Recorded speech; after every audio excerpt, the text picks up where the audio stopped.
Hi friends, ಎಲ್ಲರಿಗೂ ನಮಸ್ಕಾರ. ಬನ್ನಿ ಫ್ರೆಂಡ್ಸ್, ನಿನ್ನ ಜೊತೆ ನನ್ನ ಕತೆ ಸೀರಿಯಲಿನ ಇವತ್ತಿನ ಸಂಚಿಕೆಯಲ್ಲಿ ಏನಾಗ್ತಿದೆ ಅಂತ ನೋಡ್ಕೊಬರೋಣ. ಅದಕ್ಕೂ ಮುಂಚೆ ಯಾರು ನನ್ನ ವಿಡಿಯೋ ನೋಡ್ತಾ ಇದ್ದೀರಾ ಅವರೆಲ್ಲ ಪುಟ್ಟದೊಂದು ಲೈಕ್ ಮಾಡಿ ಹಾಗೆ ಸಬ್ಸ್ಕ್ರೈಬ್ ಮಾಡೋದನ್ನು ಮರಿಬೇಡಿ. ಬನ್ನಿ ಸ್ಟಾರ್ಟ್ ಮಾಡೋಣ. ಫ್ರೆಂಡ್ಸ್, ಮೊದಲಿಗೆ ಇಲ್ಲಿ ದೇವಿ ಅನ್ನಿ ಗಾರ್ಡನಲ್ಲಿ ಕೂತ್ಕೊಂಡು ಹಾಗೆ ತೂಗುಡ್ತಾ ಇನ್ನೇನು ಬಿದ್ದುಬಿಡ್ತಾಳೆ. ಅಷ್ಟೊತ್ತಿಗೆ ಮನಸ್ವಿನಿ ಬಂದು ಪಟ್ನಂತ ಇಟ್ಕೊಬಿಟ್ಟು, ಮೇಡಮ್ ಏನಾಗಿದೆ, ಯಾಕೆ ಹುಷಾರಿಲ್ವಾ, ಇನ್ನೇನು ಬಿದ್ದುಬಿಡ್ತಿದ್ರಲ್ಲ ಅಂತ ಕೇಳ್ತಾ ಇರಬೇಕಾದ್ರೆ, ಇವಳೊಬ್ಳು ಯಾರೇ ಹುಷಾರು ತಪ್ಪಿರೋದು ಯಾರೂ ಇಲ್ಲ ಆಯಿತಾ, ಒಳ್ಳೆ ಕರ್ಮ ಈ ಕಾಲೋನಿಯವರು ಮನೆ ಒಳಗಡೆ ಬಂದು ಸಂದು ಬಾತ್ರೂಮಿಗೆ ಹೋಗ್ತಾ ಇದ್ರು. ಯಾವಾಗಲೂ ಸಹ ಸೌಂಡ್ ಸಿಕ್ಕಾಬಟ್ಟೆ ಆಗ್ತಿತ್ತು. ಆ ಇರಿಟೇಟ್ಗೆ ನನಗೆ ನಿದ್ದೆನೇ ಬರ್ತಿಲ್ಲ ಅಂತ ಹೇಳ್ತಿರ್ಬೇಕಾದ್ರೆ ಮನಸ್ವಿನಿ ಹಾಗೆ ಅವ್ರ ಮುಖನ ನೋಡ್ತಾ ಇರ್ತಾಳೆ. ಮತ್ತೆ ದೇವಿಯನ್ನು ಹೇಳ್ತಾ ಇರ್ತಾಳೆ, ಆ ಡಬ ಡಬ ಅಂತ ಆ ಸೌಂಡ್ ಏನು, ಎದ್ದೆದ್ದು ಸಂದು ನೀರು ಕುಡಿಯೋರು, ಅದು ಎಲ್ಲ ಇರಿಟೇಟ್ ಮಾಡ್ತಾ ಇತ್ತು. ಹಾಗೆ ಆ ಮಕ್ಕಳು ಕಯಪಿಯ ಅಂತ ಕೂಗಾಡ್ತಾ ಇದ್ದು, ಇನ್ಯಾರೋ ಒಬ್ಬ ನಿದ್ದೆ ಬರ್ತಿಲ್ಲ ಅಂತ ಈ ಕಡೆ ಸಾಂಗ್ ಹಾಕ್ಕೊಂಡು ಡ್ಯಾನ್ಸ್ ಮಾಡ್ತಾ ಇದ್ದ. ಅದನ್ನೆಲ್ಲ ನೋಡ್ತಾ ಇದ್ರೆ ನನಗೆ ಎಲ್ಲೋ ಫಿಶ್ ಮಾರ್ಕೆಟಲ್ಲಿ ಮಲಗಿದ್ದೀನಿ ಅಥವಾ ಏನೋ ಬಸ್ ಸ್ಟ್ಯಾಂಡಲ್ಲಿ ಮಲಗಿದ್ದೀನಿ ಅನ್ನೋ ರೀತಿ ಇರಿಟೇಟ್ ಆಗ್ತಾ ಇತ್ತು ಅಂತ ಹೇಳ್ತಾ ಇರ್ತಾಳೆ. ಹಾಗೆ ನನ್ನ ಕಣ್ಣಿಗೆ ನಿದ್ದೆ ಬರೋಷ್ಟೊತ್ತಿಗೆ ಬೆಳಗಿನ ಜಾವ 6 ಗಂಟೆ ಆಯಿತು. ಆವಾಗ ನನಗೆ ನಿದ್ದೆ ಬಂತು ಅಂತ ಹೇಳ್ತಾ ಇರಬೇಕಾದ್ರೆ ಈ ಕಡೆ ಮನಸ್ವಿನಿ ಹೇಳ್ತಾ ಇರ್ತಾಳೆ, ನೀವೇ ಅಲ್ವಾ ಮೇಡಮ್ ಅಜ್ಜಿ ಅಂತ ಅವರೆಲ್ಲ ಇರಲಿ ಅಂತ ರೆಕಮೆಂಡೇಷನ್ ಮಾಡಿದ್ದು ಅಂತ ಹೇಳ್ತಾ ಇರಬೇಕಾದ್ರೆ ನೀನೊಬ್ಳು ಅಂತ ಮಾತಾಡೋಕ್ಕೆ ಹೋಗ್ತಾ ಇರಬೇಕಾದ್ರೆ ಅಷ್ಟೊತ್ತಿಗೆ ಅಪ್ಪು ಸಹ ಗುಣಗುಣ ಅಂದ್ಕೊಂಡು ಬಂದಾಗ, ಏನಾಯಿತು ಅಪ್ಪು, ಯಾಕೆ ಈ ಥರ ಗುಣಗುಣ ಅಂತ ಅಂತಿದ್ಯಾ ಅಂತ ದೇವಿ ಅನಿ ಕೇಳ್ತಾ ಇರ್ತಾಳೆ. ಇನ್ನೇನತ್ತೆ, ಇವರು ನೋಡಿ ನಾನು ಸಿಕ್ಕಾಬಟ್ಟೆ ಶಾಪ ಆಗ್ತಾ ಇದ್ದೀನಿ ಜನಗಳಿಗೆ, ಇಲ್ಲಂದ್ರಲ್ಲಿ ಬಟ್ಟೆ ಎಲ್ಲ ಒಣಾಕ್ತಾರೆ, ಇರಿಟೇಟ್ ಮಾಡ್ತಾ ಇದ್ದಾರೆ. ಅದರಲ್ಲೂ ರಾತ್ರಿ ನಡೆದಿದ್ದ ಘಟನೆ ಅಂತೂ ನನಗೆ ಮರೆಯೋಕ್ಕೆ ಆಗ್ತಿಲ್ಲ, ನಿದ್ದೆನೂ ಬರ್ತಾ ಇಲ್ಲ ಅಂತ ಹೇಳ್ತಾ ಇರಬೇಕಾದ್ರೆ ಈ ಕಡೆ ಮನಸ್ವಿನಿಗೆ ಮತ್ತು ದೇವಿಯನಿಗೂ ಶಾಕ್ ಆಗ್ತಾ ಇರುತ್ತೆ. ಆವಾಗ ಮನಸ್ವಿನಿ ಕೇಳ್ತಾ ಇರ್ತಾಳೆ, ಏನಪ್ಪು ನಿನ್ನೆ ನೈಟು ಏನು ನಡೀತು ಘಟನೆ ಅನ್ಬೇಕಾದ್ರೆ ಆ ಟೀ ಅಂಗಡಿ ಜೊತೆ ಲೋಟ ಎಲ್ಲ ತೊಳ್ಕೊಂಡಿರ್ತಾಳಲ್ಲ ಆ ಲಕ್ಷ್ಮಿ, ಅವಳು ಭೂಮಿ ಮತ್ತು ಅಜಿತ್ ರೂಮಿಗೆ ಬಂದುಬಿಟ್ಟು ಈ ಥರ ಬಗ್ಗಿ ನೋಡ್ತಾ ಇದ್ಲು. ಅಷ್ಟೊತ್ತಿಗೆ ಅಜಿತ್ ಮತ್ತು ಭೂಮಿ ಹೊರಗಡೆ ಬಂದು ಗುಸು ಅಂತ ಮಾತಾಡ್ತಾ ಇದ್ರು. ನಾನು ಅದನ್ನೆಲ್ಲ ನೋಡಿದೆ. ಆದರೆ ಅವ್ರು 3 ಜನ ಸೇರಿ ನನ್ನನ್ನು ತುಂಬ ಕನ್ವಿನ್ಸ್ ಮಾಡೋಕ್ಕೆ ನೋಡಿದ್ರು. ನನಗೆ ಮಾತ್ರ ಡೌಟ್ ಇದ್ದೇ ಇದೆ ಅತ್ತೆ ಅಂತ ಹೇಳ್ತಾ ಇರಬೇಕಾದ್ರೆ ದೇವಿಯನಿಗೂ ಆಶ್ಚರ್ಯದಿಂದ ಶಾಕ್ ಆಗಿ ಕೇಳ್ತಾ ಇರ್ತಾಳೆ, ಅಲ್ಲ ಅಜಿತ್ ಮತ್ತು ಭೂಮಿ ಮದುವೆ ಆಗಿ 3 ತಿಂಗಳಾಯಿತು, ಆದರೂ ಸಹ ಈ ಲಕ್ಷ್ಮಿಗೆ ಯಾಕೆ ಡೌಟ್ ಬಂತು ಅಂತ ಯೋಚನೆ ಮಾಡ್ತಿರ್ಬೇಕಾದ್ರೆ ನನಗೂ ಅದೇ ಅತ್ತೆ ಅಂತ ಈ ಕಡೆ ಮನಸ್ವಿನಿ ಮತ್ತು ಈ ಕಡೆ ಅಪೇಕ್ಷಾ ಇಬ್ಬರು ಸಹ ಹೇಳ್ತಾ ಇರ್ತಾರೆ. ಅಷ್ಟೊತ್ತಿಗೆ ಮನಸ್ವಿನಿ ಹೇಳ್ತಾ ಇರ್ತಾಳೆ, ಅಲ್ಲಿಗೆ ಕನ್ಫರ್ಮ್ ಆಗುತ್ತೆ ಅಲ್ವಾ ಅವರಿಬ್ಬರ ನಡುವೆ ಏನೋ ಇದೆ ಅಂತ ಅಂದಾಗ, ಹ್ಞೂ ಅತ್ತೆ, ಇವಳು ಹೇಳ್ತಾ ಇರೋದು ಕರೆಕ್ಟು, ಅಜಿತ್ ಮತ್ತು ಭೂಮಿ ಅವಳ ಮುಂದೆ ಟೈಮ್ ಸ್ಪೆಂಡ್ ಮಾಡಿಲ್ಲ ಅನಿಸುತ್ತೆ, ಅದಕ್ಕೋಸ್ಕರ ಅವಳು ಅನುಮಾನ ಬಂದುಬಿಟ್ಟು ಈ ಥರ ನೋಡ್ತಾ ಇದ್ದಾಳೆ ಅಂತ ಹೇಳ್ತಾ ಇರ್ತಾಳೆ. ಮತ್ತೆ ಅಪೇಕ್ಷೆ ಹೇಳ್ತಾ ಇರ್ತಾಳೆ, ಅಲ್ಲ ಅಜಿತ್ ಮತ್ತು ಭೂಮಿಗೆ ಸಾಕ್ಷಿಯಾಗಿ ಮದುವೆಗೆ ಇವಳು ಇದ್ಲು ತಾನೆ, ಮತ್ತು ಇವಳು ಯಾಕೆ ಡೌಟು, ಅಲ್ಲ ಅತ್ತೆ ನಮಗೆ ಪದೇ ಪದೇ ಯಾಕೆ ಅವರಿಬ್ಬರು ಮದುವೆ ವಿಷಯನೇ ನಮಗೆ ಡೌಟ್ ಬರುತ್ತಲ್ಲ, ಏನಿರ್ಬೋದು ಅಂತ ಯೋಚನೆ ಮಾಡ್ತಾ ಇರ್ತಾಳೆ.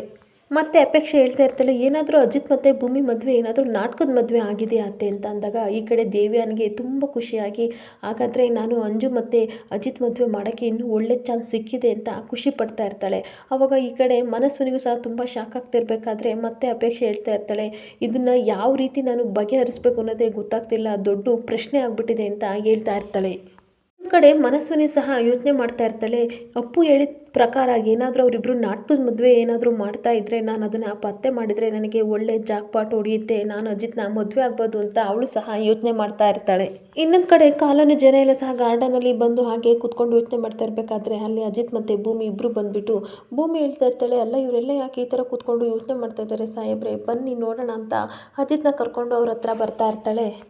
ಬಂದುಬಿಟ್ಟು ಯಾಕೆ ಎಲ್ಲರೂ ಈ ಥರ ಸಪ್ಪೆ ಆಗಿದ್ದೀರಾ, ಏನಾಯಿತು ಅಂತ ಅಂದಾಗ ಅಜ್ಜು ಸಹ ಏನಾಯಿತು ಎಲ್ಲ ಯಾಕೆ ಡಲ್ ಆಗಿದ್ದೀರಾ, ಮಕ್ಕಳು ಯಾಕೆ ಆಟ ಆಡ್ಕೊತಾ ಇಲ್ಲ ಅಂದಾಗ ಸದಾನಂದ ಹೇಳ್ತಾ ಇರ್ತಾನೆ, ನಾನು ಆಟ ಆಡ್ರಿ ಅಂತ ಅಂದರು ಆಟ ಆಡ್ತಾ ಇಲ್ಲ, ಮಕ್ಕಳು ಡಲ್ ಆಗಿದ್ದಾರೆ ಅಂತ ಅಂದಾಗ ಮರಿ ಸದಾನಂದ ಬಾಯಲ್ಲಿ ನಿಂತ ಅವ್ನ ಮಗನ ಕರೆದ್ಬಿಟ್ಟು ಎತ್ಕೊಂಡು ಮುದ್ದು ಮಾಡಿ, ಯಾಕಪ್ಪ ಆಟ ಆಡ್ತಿಲ್ಲ ಅಂದಾಗ, ಏನು ಮಾಡೋದು ಅಂಕಲ್, ಇಲ್ಲಿ ಯಾರೂ ಜನ ಇಲ್ಲ, ಮಕ್ಕಳಿಲ್ಲ, ಕಾಲೋನಿಯಲ್ಲಾದರೆ ಎಲ್ಲ ಇರ್ತಿದ್ರು, ಆಟ ಆಡ್ತಿದ್ವಿ ಅಂತ ಹೇಳ್ತಾ ಇರಬೇಕಾದ್ರೆ ಭೂಮಿ ಮಕ್ಕಳ ಹತ್ರ ಬಂದುಬಿಟ್ಟು ಅಲ್ಲಿ ಎಲ್ಲರ ಜೊತೆನೂ ಆಟ ಆಡ್ತಿದ್ರಲ್ವ, ಇಲ್ಲೂ ಆಟ ಆಡಿ ಅಂತ ಹೇಳ್ತಾ ಇರ್ತಾಳೆ. ಆಟ ಆಡಬೇಕು ಅಂತ ಆಸೆ ಇದೆ ಅಂತ ಹೇಳ್ತಾ ಇರಬೇಕಾದ್ರೆ ಅಜಿತ್ತು, ಇಷ್ಟು ದೊಡ್ಡ ಜಾಗ ಇದೆ ನಮ್ಮ ಮನೆ ಹತ್ರ, ಆಟ ಆಡಿ ಅಂದಾಗ ನಾವೇನಾದರೂ ಆಟ ಆಡೋಕ್ಕೆ ಹೋದರೆ ಆಂಟಿ ಬೈತಾರೆ ಅಂದಾಗ ಅಪೇಕ್ಷಾ ಬಾಯಿ ಮುಚ್ಚಿ ಅಂತ ಆಕ್ಷನ್ ಮಾಡ್ತಾ ಇರ್ತಾಳೆ. ಅದನ್ನು ಅಜಿತ್ ಅಬ್ಸರ್ವ್ ಮಾಡಿಬಿಟ್ಟು, ಅಷ್ಟೇ ತಾನೇ, ನೀವೇನು ಬೇಜಾರು ಮಾಡ್ಕೋಬೇಡಿ, ನೀವು ಆಟ ಆಡಿದರೆ ಅವಳು ಬೈತಾಳೆ, ಆದರೆ ನಾನು ಮತ್ತು ಭೂಮಿ ಆಂಟಿ ನಿಮ್ಮ ಜೊತೆ ಆಟ ಆಡ್ತೀವಿ ಅಂತ ಅಂದಾಗ ಮಕ್ಕಳೆಲ್ಲ ತುಂಬ ಖುಷಿ ಪಡ್ತಾ ಇರ್ತಾರೆ. ಹಾಗೆ ಅಜಿತ್ ಹೇಳ್ತಾ ಇರ್ತಾನೆ, ನೀವೇನೋ ಖುಷಿ ಪಟ್ಟರೆ ಆದರೆ ನಿಮ್ಮ ಅಪ್ಪ ಅಮ್ಮ ಜೋಶೆ ತೋರಿಸ್ತಾ ಇಲ್ಲ ಅಂದಾಗ ಸದಾನಂದ ಹೇಳಿದ ತಕ್ಷಣ ಎಲ್ಲರೂ ಸಹ ನಾವು ಕಣ್ಣ ಮುಚ್ಚಲೆ ಆಟ ಆಡೋಕ್ಕೆ ಬರ್ತೀವಿ ಅಂತ ಹೇಳ್ತಾ ಇರ್ತಾರೆ. ಈ ಕಡೆ ಅಜ್ಜಿ ಮಾತ್ರ ಬಾಯಿ ಮೇಲೆ ಬೆರಳು ಇಟ್ಕೊಂಡು ಇದನ್ನೆಲ್ಲ ಮಾಡ್ತಾ ಇದ್ದಾನೆ ಅಂತ ಬೈಕೋತಾ ಇರ್ತಾರೆ. ಇರ್ತಾಳೆ. ಈ ಕಡೆ ಮಕ್ಕಳು ಹೇಳ್ತಾ ಇರ್ತವೆ, ಅಂಕಲ್ ಫಸ್ಟ್ ನೀವು ಕಣ್ಣಿಗೆ ಬಟ್ಟೆ ಕಟ್ಕೊಳ್ಳಿ ಅಂತ ಅಂದಾಗ, ಸರಿ ಆಯಿತು ನನ್ನ ಕಣ್ಣಿಗೆ ಕಟ್ಟಿ ಅಂತ ಅಂದಾಗ ಭೂಮಿ ಕಣ್ಣಿಗೆ ಬಟ್ಟೆ ಕಟ್ಟಿ ತಿರುಗಿಸಿ ಬಿಟ್ಟ ತಕ್ಷಣ ಈ ಕಡೆ ಮನಸ್ವಿನಿ ಇದೇ ಒಳ್ಳೆ ಚಾನ್ಸ್ ಅಂದ್ಬಿಟ್ಟು ಅಜಿತ್ನ ಟಚ್ ಮಾಡಿ ಓಡೋಗ್ತಾ ಇರ್ತಾಳೆ. ಅಜಿತ್ ಸಹ ಮನಸ್ವಿನಿ ಹಿಂದೆ ಹೋಗ್ತಾ ಇರಬೇಕಾದ್ರೆ ಎಲ್ಲ ಜನಗಳು ತಂಪಾಡಿ ತಮ್ಮ ಆಟ ಆಡ್ತಾ ಇದ್ರೆ ಈ ಕಡೆ ಸಂಗೀತನಿಗೆ ತುಂಬ ಬೇಜಾರಾಗ್ತಾ ಇರುತ್ತೆ. ಅವಾಗ ಏನು ಮಾಡೋದು ಅಂತ ಗೊತ್ತಾಗ್ದಲೆ ಪಟ್ನಂತೆ ಭೂಮಿನ ದೂಕ್ ಬಿಡ್ತಾಳೆ. ಅವಾಗ ಭೂಮಿ ಹೋಗ್ಬಿಟ್ಟು ಅಜಿತ್ನ ಹಗ್ ಮಾಡ್ಕೊಬಿಡ್ತಾಳೆ. ಅವಾಗ ಅಯ್ಯೋ ಯಾರೋ ಸಿಕ್ಬಿಟ್ರು ಅಂತ ಅಂದ್ಬಿಟ್ಟು ಅಜಿತ್ ಕಣ್ಬಿಟ್ಟು ನೋಡಿದಾಗ ಭೂಮಿ ಆಗಿರ್ತಾಳೆ. ಆಗ ಭೂಮಿನ ನೋಡಿ ತುಂಬ ಖುಷಿ ಪಡ್ತಾನೆ. ಖುಷಿ ಪಟ್ಬಿಟ್ಟು ಆ ಕಳ್ಳಿ ಸಿಕ್ಕಿದ್ಲು, ಇವಳನ್ನ ನೆಕ್ಸ್ಟ್ ನಾವು ಭೂಮಿ ಕಣ್ಣಿಗೆ ಬಟ್ಟೆ ಕಟ್ಟೋಣ ಮಕ್ಕಳು ಅಂದಾಗ ಹ್ಞೂ ಆಯಿತು ಅಂಕಲ್ ಅಂತ ಹೇಳ್ತಾ ಇರ್ತಾರೆ. ಆಗ ಭೂಮಿ ಕಣ್ಣಿಗೆ ಬಟ್ಟೆನ ಕಟ್ತಾ ಇರ್ತಾನೆ. ಈ ಕಡೆ ಭೂಮಿ ಕಣ್ಣಿಗೆ ಬಟ್ಟೆ ಕಟ್ಬಿಟ್ಟು ತಿರುಗಿಸಿ ಬಿಟ್ಟು ಜೇನಿನ ಗೂಡು ನಾವೆಲ್ಲ ಅಂತ ಸಾಂಗ್ ಹಾಕೊಂಡು ಎಲ್ಲರೂ ಡ್ಯಾನ್ಸ್ ಮಾಡ್ತಾ ಇರ್ತಾರೆ. ಭೂಮಿ ಮಾತ್ರ ಎಲ್ಲರನ್ನೂ ಹುಡುಕ್ತಾ ಇರಬೇಕಾದ್ರೆ ಅಜಿತ್ ಕೊನೆಗೂ ಸಿಕ್ಕೇ ಬಿಡ್ತಾನೆ. ಅವಾಗ ಅವಳಿಗೂ ಸಹ ಖುಷಿಯಾಗಿ ಕಳ್ಳ ಸಿಕ್ಬಿಟ್ರು ಅಂತ ಹೇಳ್ತಿರ್ಬೇಕಾದ್ರೆ ನೆಕ್ಸ್ಟ್ ಈ ಕಡೆ ಸದಾನಂದನಿಗೆ ಬಟ್ಟೆ ಕಟ್ಬಿಡ್ತಾರೆ. ಹಾಗೆ ಅಲ್ಲಿ ಒಟ್ಟಾರದಲ್ಲಿ ಇರೋರಿಗೆಲ್ಲರೂ ಸಹ ಕಣ್ಣ ಮುಚ್ಚಲ್ಲೇ ಆಟ ಆಡಿಸ್ಬಿಟ್ಟು ಅಜಿತ್ ಹೇಳ್ತಾ ಇರ್ತಾನೆ, ಮಕ್ಕಳ ನಿಮಗೆ ಇವಾಗ ಖುಷಿ ಆಯ್ತು ಅಂದಾಗ ಮಕ್ಕಳು ಖುಷಿ ಆಯಿತು ಅಂಕಲ್ ಅಂತ ಹೇಳ್ಬಿಟ್ಟು ಅಜಿತ್ ಕೆನ್ನೆಗೆ ಮುದ್ದು ಕೊಟ್ಟಾಗ ಎಲ್ಲರೂ ಸಹ ತುಂಬ ಖುಷಿ ಪಡ್ತಾ ಇದ್ರೆ ಅಜ್ಜಿ ಮಾತ್ರ ಬೇಜಾರು ಮಾಡಿಕೊಂಡು ಹಾಗೆ ಯೋಚನೆ ಮಾಡ್ತಾ ಇರ್ತಾಳೆ. ಇನ್ನೊಂದು ಕಡೆ ಭೂಮಿ ರೂಮಿಗೆ ಬಂದುಬಿಟ್ಟು ಯೋಚನೆ ಮಾಡ್ತಾ ಇರ್ತಾಳೆ, ಅಲ್ಲ ಈ ಆಸಾಮಿ ಎಲ್ಲೋಗ್ಬಿಟ್ರು, ನನ್ನ ಕೈ ಸಿಕ್ಕಿದ್ರೆ ನಾನು ದಬಾಯಿಸ್ತೀನಿ ಅಂತ ಅಂದ್ಬಿಟ್ಟು ಸದಾನಂದನ ಕರ್ಕೊಂಡು ವಾಕ್ ಹೋಗಿದ್ದಾರೆ ಅಂತ ಬೈಕೋತಾ ಇರಬೇಕಾದ್ರೆ ಮತ್ತೆ ಯೋಚನೆ ಮಾಡ್ತಾ ಇರ್ತಾಳೆ, ಅವರು ಇಲ್ಲ ಅಂದರೆ ಏನು, ಅವ್ರ ಯೂನಿಫಾರ್ಮ್ ಇದೆಯಲ್ಲ, ಇವರು ಇವತ್ತು ಅವರು ನನಗೆ ಮಾತಾಡಲೇಬೇಕು ನನ್ನ ಜೊತೆ ಅಂತ ಅಂದ್ಬಿಟ್ಟು ಯೂನಿಫಾರ್ಮ್ ಇಟ್ಕೊಂಡು ಕನಸು ಕಾಣ್ತಾ ಇರ್ತಾಳೆ. ಅಲ್ಲಿ ಅಜಿತ್ ಬಂದಂಗಾಗುತ್ತೆ. ಅವಾಗ ಅಜಿತ್ ಕರೆದ ಭೂಮಿ ಅಂತ ಹೇಳ್ತಾ ಇರಬೇಕಾದ್ರೆ ಭೂಮಿ ಹಾಗೆ ಆಶ್ಚರ್ಯವಾಗಿ ಹೌದು ನಾನೇ ಕರೆದಿದ್ದು, ಆದರೆ ಎಲ್ಲರ ಮುಂದೆ ಏನಿಲ್ಲ ಅಂದ್ಬಿಟ್ಟು ಆ ರೀತಿನ ನೀವು ನಡ್ಕೊಳ್ಳೋದು ಅಂತ ಕೇಳ್ತಾ ಇರ್ತಾಳೆ. ಇನ್ಮೇಲೆ ಯಾವತ್ತೂ ಈ ಥರ ನಡ್ಕೊಬೇಡಿ ಅಂತ ಅಂದಾಗ ಅಜಿತ್ ಸ್ಮೈಲ್ ಮಾಡ್ತಾ ಇರ್ತಾನೆ. ಅವಾಗ ಭೂಮಿ ಹೇಳ್ತಾ ಇರ್ತಾಳೆ, ಇದೇ ಬೇಡ ಅಂತ ಹೇಳೋದು, ನೀವು ಈ ಥರ ಒಂದು ಹುಡುಗಿ ಮುಂದೆ ಸ್ಮೈಲ್ ಮಾಡಿದರೆ ಹುಡುಗಿಗೆ ಎಷ್ಟು ಕಷ್ಟ ಆಗುತ್ತೆ ಗೊತ್ತಾ ಸಾಹೇಬ್ರೆ ಅಂತ ಹೇಳ್ತಾ ಇರಬೇಕಾದ್ರೆ ಮತ್ತೆ ಸ್ಮೈಲ್ ಮಾಡ್ತಾ ಇರ್ತಾನೆ. ಅವಾಗ ಮತ್ತೆ ಭೂಮಿ ಹೇಳ್ತಾ ಇರ್ತಾಳೆ, ನೋಡಿ ಇನ್ಯಾರಾದರೂ ಹುಡುಗಿ ಆಗಿದ್ರೆ ನಿಮ್ಮ ಸ್ಮೈಲಿಗೆ ಬಿದೋಗಳು, ಆದರೆ ನಾನು ಗೊತ್ತಲ್ವಾ ಮಂಡ್ಯದ ಹುಡುಗಿ ಅಂತ ಅಂದ್ಬಿಟ್ಟು ಏನು ಹಾಗೆ ನೋಡ್ತಾ ಇದ್ದೀರಲ್ಲ, ಏನಾದರೂ ಮಾತಾಡಿ ಸಾಹೇಬ್ರೆ ಮಾತಾಡಿ ಅಂತ ಹೇಳ್ತಾ ಇರ್ತಾಳೆ. ಮಾತಾಡಲ್ವಾ ಅಂತ ಟಚ್ ಮಾಡಿದ ತಕ್ಷಣ ಅಲ್ಲಿ ಅಜಿತ್ ಇರಲ್ಲ, ಅವ್ನ ಶರ್ಟ್ ಇರುತ್ತೆ. ಅವಾಗ ಅಯ್ಯೋ ನಾನು ಶರ್ಟ್ನೂ ಸಹ ರೇಗ್ಸೋಂಗಾಗ್ಬಿಟ್ನಲ್ಲ, ಆದರೂ ಸಹ ನಮ್ಮ ಯಜಮಾನ್ರು ಯಾರಿಗೂ ಸಾಟಿ ಇಲ್ಲ, ನಾನು ಯಾರಿಗೂ ಕಮ್ಮಿ ಇಲ್ಲ ಅಂತ ಅಂದ್ಬಿಟ್ಟು ಅವನ ಇನ್ಸ್ಪೆಕ್ಟರ್ ಡ್ರೆಸ್ನ ತೊಗೊಂಡು ಹಾಗೆ ಹಗ್ ಮಾಡಿಕೊಂಡು ಪೊಲೀಸ್ ಡ್ರೆಸ್ನ ಹಾಗೆ ಕನ್ಸು ಕಾಣ್ತಾ ಇರಬೇಕಾದ್ರೆ ಅಲ್ಲಿ ಅಷ್ಟೊತ್ತಿಗೆ ಸಂಗೀತ ಬಂದುಬಿಟ್ಟು ಅವಳು ನಾಚಿಕೆ ಪಡೋದನ್ನು ನೋಡಿ ಭೂಮಿ ಅಂತ ಅಂದಾಗ ಮತ್ತಷ್ಟು ನಾಚಿಕೆ ಪಟ್ಕೊಂಡು ಅತ್ತೆ ಅಂತ ಹೇಳ್ತಾ ಇರ್ತಾಳೆ. ಅಲ್ಲ ಭೂಮಿ ಇಷ್ಟು ನಾಚ್ಕೋತಾ ಇದೆಯಾ ಅಂದರೆ ನನ್ನ ಮಗ ಏನು ಮಾಡಿರ್ಬೋದು ಅಂತ ನನಗೆ ಗೊತ್ತಾಗ್ತಿದೆ ಅಂತ ಅಂದಾಗ ಹೋಗಿ ಅತ್ತೆ ಅಂದಾಗ, ನೋಡು ಭೂಮಿ ನನಗೆ ಎಷ್ಟೇ ಟೆನ್ಷನ್ ಇದ್ದರೂ ಸಹ ನಿನ್ನನ್ನು ಮತ್ತೆ ನನ್ನ ಮಗನ ನೋಡಿದಾಗ ತುಂಬ ಖುಷಿಯಾಗಿರುತ್ತೆ, ನೀವಿಬ್ಬರು ಈ ಥರ ಅನ್ಯೂನ್ಯವಾಗಿದ್ದರೆ ಅದನ್ನು ನೋಡಿ ನಾನು ತುಂಬ ಖುಷಿ ಪಡ್ತೀನಿ ಅಂತ ಹೇಳ್ತಾ ಇರಬೇಕಾದ್ರೆ ಅದನ್ನು ಕದ್ದು ಕೇಳಿಕೊಂಡು ಈ ಕಡೆ ಮನಸ್ವಿನಿ ಮತ್ತು ಅಪೇಕ್ಷಾ ನೋಡ್ತಾ ಇರ್ತಾರೆ. ಹಾಗೆ ಅಪೇಕ್ಷಾ ಬೈತಾ ಇರ್ತಾಳೆ, ಅಲ್ಲ ನನ್ನ ತಮ್ಮಂದ ಈ ಥರ ಬಟ್ಟೆನೇ ಇಟ್ಕೊಂಡು ಈ ಥರ ಡ್ಯಾನ್ಸ್ ಮಾಡ್ತಾ ಇದ್ದಾಳಲ್ಲ ಇವಳು, ಏನಾದರೂ ನನ್ನ ತಮ್ಮನೇ ಆ ಯೂನಿಫಾರ್ಮ್ ಹಾಕೊಂಡಿದ್ರೆ ಇನ್ನು ಯಾವ ಥರ ಆಡ್ತಾ ಇದ್ಲು, ಕರ್ಮ ಈ ಟೀ ಅಂಗಡಿ ಲವ್ ಸ್ಟೋರಿನ ನನಗೆ ಕೇಳೋಕ್ಕಾಗ್ತಿಲ್ಲ ಅಂತ ಬೈಕೋತಾ ಇದ್ದರೆ ಈ ಕಡೆ ತನ್ನ ಪಾಡಿಗೆ ತಾನು ಸಂಗೀತ ತುಂಬ ಖುಷಿಯಿಂದ ಹೇಳ್ತಾ ಇರ್ತಾಳೆ. ಈ ಕಡೆ ಅಜಿತ್ ಮತ್ತು ಸದಾನಂದ್ ಇಬ್ಬರು ಸಹ ವಾಕ್ ಮಾಡ್ಕೊಂಡು ಬರ್ತಾ ಇರಬೇಕಾದ್ರೆ ಅಲ್ಲಿಗೆ ಸತ್ಯಣ್ಣ ಬಂದುಬಿಟ್ಟು ಅಜಿತ್ ಅಂತ ಹೋಗಿದಾಗ, ಏನು ಸತ್ಯಣ್ಣ ನೀವು ಇಲ್ಲಿ ಬರ್ತಾ ಇದ್ದೀರಾ, ಹೇಳಿದರೆ ನಾನು ಕರ್ಕೊಬರ್ತಿದ್ನಲ್ಲ ಅಂತ ಅನ್ಬೇಕಾದ್ರೆ ಇಲ್ಲ ಭೂಮಿ ಕಾಲ್ ಮಾಡಿದ್ದೆ, ನೀವು ಬರ್ತಾ ಇದ್ದೀರಾ ಅಂತಂದ್ರು ಅದಕ್ಕೆ ನಾನು ಬಂದೆ ಅಂತ ಅಂದಾಗ ಮನೆ ವಾತಾವರಣ ಹೇಗಿದೆ ಅಂತ ಸತ್ಯಣ್ಣ ಕೇಳ್ತಾ ಇರಬೇಕಾದ್ರೆ ಏನು ಹೇಳಿ ಅಜ್ಜಿ ಮತ್ತು ಅಪೇಕ್ಷೆದು ಅವಳ ಜಾಸ್ತಿ ಆಗಿಬಿಟ್ಟಿದೆ, ಇವತ್ತೊಂದಿನ ಮುಗೀತು ನಾಳೆ ಇವ್ರನ್ನೆಲ್ಲ ಕರ್ಕೊಂಡೋಗು ಅಂತ ಹೇಳ್ತಾ ಇದ್ದಾರೆ, ಏನು ಮಾಡೋದು ಅಂತ ಗೊತ್ತಾಗ್ತಿಲ್ಲ, ಅದಲ್ಲದೆ ರೌಡಿಗಳನ್ನು ಹುಡುಕಿ ಇವ್ರ ಮನೇನ ಇವರಿಗೆ ವಾಪಸ್ ಕೊಡ್ಸೋಣ ಅಂತ ಯೋಚನೆ ಮಾಡ್ತಾ ಇದ್ದೀನಿ ಅಂತ ಮಾತಾಡಬೇಕಾದ್ರೆ ಸತ್ಯನೇ ಹೇಳ್ತಾ ಇರ್ತಾನೆ, ನಿನ್ನನ್ನು ದೇವರೇ ಕಾಪಾಡಬೇಕು ಅಂತ ಅನ್ನೋ ಅಷ್ಟರಲ್ಲಿ ಈ ಕಡೆ ಸದಾನಂದ ರೌಡಿಗಳನ್ನು ನೋಡಿಬಿಟ್ಟು ಅಯ್ಯೋ ಸರ್ ಇಲ್ಲೇ ಇದ್ದಾರೆ ರೌಡಿಗಳು, ಇವರೇ ನಮ್ಮ ವಠಾರಕ್ಕೆ ಬಂದು ಒಡೆದು ಬಡ್ದು ಮಾಡ್ತಿದ್ರು ಅಂತ ಅಲ್ಲಿ ರೌಡಿಗಳು ನಿಂತಿದ್ದನ್ನು ತೋರಿಸಿದಾಗ ರೌಡಿಗಳು ಸಹ ನೋಡಿ ಪೊಲೀಸ್ ಬಂದರು ಅಂತ ಬೈಕ್ ತಗೊಂಡು ಸ್ಟಾರ್ಟ್ ಮಾಡಿಕೊಂಡು ಓಡ್ತಾ ಇರ್ತಾರೆ.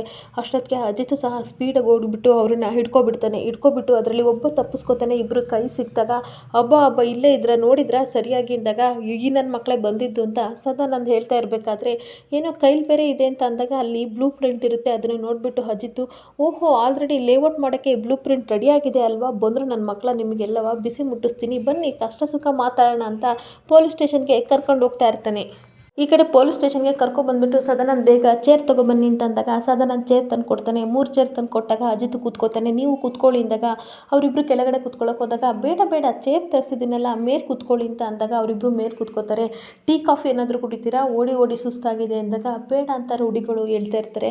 ಟೈಮ್ ಆಗಿದೆ ತಿಂಡಿ ತಿಂತೀರಾ ಅಂತ ಅನ್ಬೇಕಾದ್ರೆ ಬೇಡ ಸರ್ ಅಂತ ಕತ್ತಲ್ಲಾಡಿಸ್ಬೇಕಾದ್ರೆ ಅಜಿತ್ ಹೇಳ್ತಾ ಇರ್ತಾನೆ, ನಾನೇನೋ ಕೇಳಿದೆ ನೀವೇನು ಬೇಡ ಅಂತ ಕತ್ತಲ್ಲಾಡಿಸಿದ್ರಿ, ಅದೇ ರೀತಿ ನಾನು ಕೇಳೋ ಪ್ರಶ್ನೆಗೆ ಉತ್ತರ ಕೊಡಿ, ಯಾರು ಇದನ್ನು ಅದನ್ನೆಲ್ಲ ಮಾಡೋಕ್ಕೆ ಡೀಲ್ ಕೊಟ್ಟಿದ್ದು ಅಂತ ಅಂದಾಗ ರೌಡಿಗಳು ನಮಗೆ ಗೊತ್ತಿಲ್ಲ ಸರ್ ಅಂದಾಗ ಸದಾನಂದ್ ಅಂತ ಅಂದಾಗ ಅವನು ಅದೇನು ತರಕ್ಕೆ ಅಂತ ಸದಾನಂದ್ ಹೋಗ್ತಾ ಇರ್ತಾನೆ. ಈ ಕಡೆ ಸದಾನಂದ್ ಸರಿಯಾದೊಂದು ದೊಣ್ಣೆ ತಂದು ಕೊಟ್ಟಾಗ ಅಜಿತು ಸಿಕ್ಕಾಬಟ್ಟೆ ಹೊಡಿತಾ ಇರ್ತಾನೆ. ಸರ್ ಬೇಡ ಬೇಡ ಅಂದರೂ ಬಿಡ್ದಲೇ ಹೊಡಿತಿರ್ಬೇಕಾದ್ರೆ ಯಾರಂತ ಹೇಳಿ ಅಂತ ಅಂದಾಗ ರಾಣ ಮತ್ತು ಸಾಕ್ಷಿ ಅಂತ ಹೇಳಿದಾಗ ಅವನಿಗೂ ಸಹ ಶಾಕ್ ಆಗಿಬಿಡುತ್ತೆ. ಅಜಿತ್ ನಿಜ ಹೇಳಿ ಅವರ ಅಂತ ಅಂದಾಗ ಖಂಡಿತ ಅವರೇ ಸರ್, ಬೇಕಂದರೆ ನಾವು ಹೆಂಗಾರಾಗಲಿ ಅಂತ ವಾಯ್ಸ್ ರೆಕಾರ್ಡ್ನ ಮಾಡ್ಕೊಂಡಿದ್ದೀವಿ ಅಂದಾಗ ಸರಿ ಪ್ಲೇ ಮಾಡು ಅಂತ ಅಂತಾನೆ. ಪ್ಲೇ ಮಾಡಿದಾಗ ಅಲ್ಲಿ ರಾಣ ಮಾತಾಡ್ತಾ ಇರ್ತಾನೆ.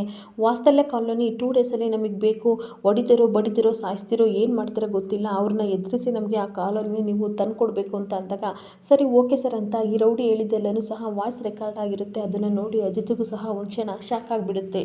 ಈ ಕಡೆ ಸಾಕ್ಷಿ ಸಹ ಮಾತಾಡಿರ್ತಾಳೆ. ಒಂದು ವೇಳೆ ಏನಾದರೂ ಸಿಗಾಕೊಂಡ್ರೆ ನನ್ನ ಹೆಸರಾಗಲಿ ರಾಣಾ ಸಾಹೇಬ್ರ ಹೆಸರಾಗಲಿ ಬಾಯ್ ಬಿಡಬಾರ್ದು, ಅದಕ್ಕೂ ಬೇಕಾದರೆ ಎಕ್ಸ್ಟ್ರಾ ಅಮೌಂಟ್ ಕೊಡ್ತೀನಿ ಅಂತ ಹೇಳಿದ್ದೆಲ್ಲ ರೆಕಾರ್ಡ್ ಆಗಿದ್ದನ್ನು ನೋಡಿಬಿಟ್ಟು ಇದು ಪಕ್ಕ ಅವರಿಬ್ಬರದೇ ವಾಯ್ಸ್ ಅಂತ ಅಜಿತ್ ಕನ್ಫರ್ಮ್ ಮಾಡಿಬಿಟ್ಟು ಆದಷ್ಟು ಬೇಗ ಕಾಲ್ಸ್ ರೆಕಾರ್ಡೆಲ್ಲ ತೆಗೆದ್ಬಿಡಿ ಡೀಟೇಲ್ಸ್ ಅಂತ ಹೇಳ್ಬಿಟ್ಟು ಹೊರಟೋಗ್ತಾನೆ.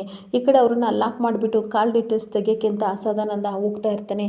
ಇನ್ನೊಂದು ಕಡೆ ಫೈಲ್ನೆಲ್ಲನೂ ಈ ಕಡೆ ಸತ್ಯನ ಸ್ಟಡಿ ಮಾಡ್ತಿರ್ಬೇಕಾದ್ರೆ ಕಾಲ್ ಬರುತ್ತೆ. ಅವಾಗ ಕಾಲ್ ರಿಸೀವ್ ಮಾಡಿದಾಗ ಈ ಕಡೆ ಸಾಕ್ಷಿ ನಾಟಕ ಮಾಡಿಕೊಂಡು ಬೇರೆ ವಾಯ್ಸಲ್ಲಿ ಹೇಳ್ತಾ ಇರ್ತಾಳೆ. ಸರ್, ನನ್ನ ಸಂಸ್ಕೃತಿಂತ ನನ್ನ ಫೈಲ್ನ ನೀವು ಸ್ಟಡಿ ಮಾಡಬೇಕಿತ್ತು, ನನ್ನ ಕೇಸ್ನ ತೊಗೋಬೇಕಿತ್ತು ಅಂತ ಅಂದಾಗ ಸತ್ಯನೇ ಹೇಳ್ತಾ ಇರ್ತಾನೆ. ಸಾರಿ ಅಮ್ಮ, ನಾನು ತುಂಬ ಬಿಸಿ ಇದ್ದೀನಿ, ಇವಾಗ ದೊಡ್ಡ ಕೇಸ್ ಬೇರೆ ನಾನು ತೊಗೊಂಡಿದ್ದೀನಿ, ನೀವು ಬೇರೆ ಯಾರನ್ನಾದರೂ ನೋಡ್ಕೊಳ್ಳಿ ಅಂತ ಅನ್ಬೇಕಾದ್ರೆ ಸಾಕ್ಷಿ ಹೇಳ್ತಾ ಇರ್ತಾಳೆ. ಸರ್ ಪ್ಲೀಸ್ ಸರ್, ನೀವೇನಾದರೂ ಕೇಸ್ ತೊಗೊಳ್ಳಿಲ್ಲ ಅಂತ ಅಂದರೆ ನನಗೆ ಸಾಯೋದಷ್ಟೇ ದಾರಿ ಇರೋದು ಅಂದಾಗ ಏನಮ್ಮ ಈ ಥರ ಹೇಳ್ತಾ ಇದೆಯಾ, ಲಾಯರ್ನೇ ಎಮೋಷನಲ್ ಬ್ಲಾಕ್ ಮಾಡ್ತಾ ಇದೆಯಾ, ಒಂದು ಕೆಲಸ ಮಾಡು, ನನಗೆ ಇರೋದೇ ಅರ್ಧ ಗಂಟೆ ಟೈಮು, ಈ ಕೋರ್ಟ್ ಪಕ್ಕ ರೆಸ್ಟೋರೆಂಟ್ ಇದೆಯಲ್ಲ ಅಲ್ಲಿ ಸಿಗ್ತೀನಿ, ನೀನು ಆದಷ್ಟು ಬೇಗ ಬಾ ಅಂತ ಹೇಳ್ತಾ ಇರ್ತಾನೆ.